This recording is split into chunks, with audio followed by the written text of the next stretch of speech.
اما تقوا رو چجوری اعمال میکرد؟ تقوا رو گاهی در محراب عباداتی که فرشتگان به اون عبادات رشک می بردند، یعنی او فرشتگان رو متحیر میکرد، عبادت امیرالمومنین، نماز او، تضرع او، سخن او با خدا، گاهی در محراب عبادت. گاهی تقوا رو با صبر و سکوت برای حفظ اتفاق مسلمین اعمال میکرد.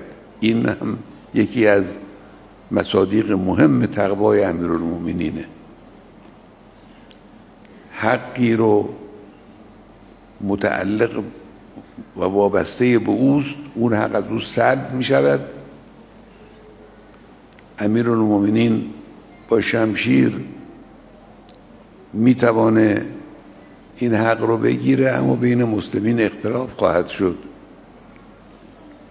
برای اینکه اختلاف نشود صبر میکنه، سکوت میکنه،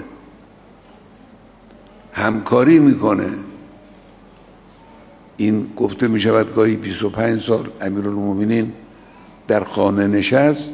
نه، در خانه نشست امیرالمومنین، در صحنه بود، در عرصه بود، دستور میداد، هدایت میکرد، راهنمایی میکرد خلفای وقت رو، مردم رو.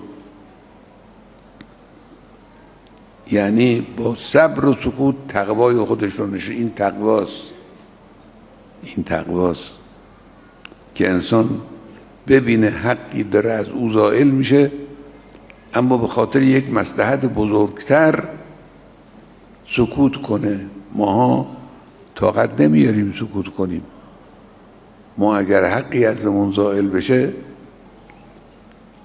فکر میکنیم که دنیا به هم خورده، ملاحظه نمی کنیم.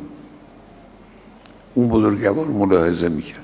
تقوا در یک جاهایی، تقوای اون بزرگوار با سینه سپر کردن در مقابل حوادث شدید ظاهر میشد. مثل لیلة المبیت تقوا بود. رفت جای پیغمبر خوابید در حالی که به طور طبیعی اطمینان حاصل بود که جانش را از دست خواهد داد امشب. در احد تقوا نشون داد، ایستاد. در حنین تقوا نشون داد، ایستاد. در خیبر تقوا نشون داد، دشمن رو زمینگیر کرد. در غزوات پیغمبر، اغلب غزوات پیغمبر پیشرو بود، تقوا بود. تقوا فقط در محراب عبادت نیست، در میدان جنگ هم تقواست که انسان رو نگه میداره، حفظ میکنه، پیش میبره، در مقابل دشمن سینه سپر میکرد.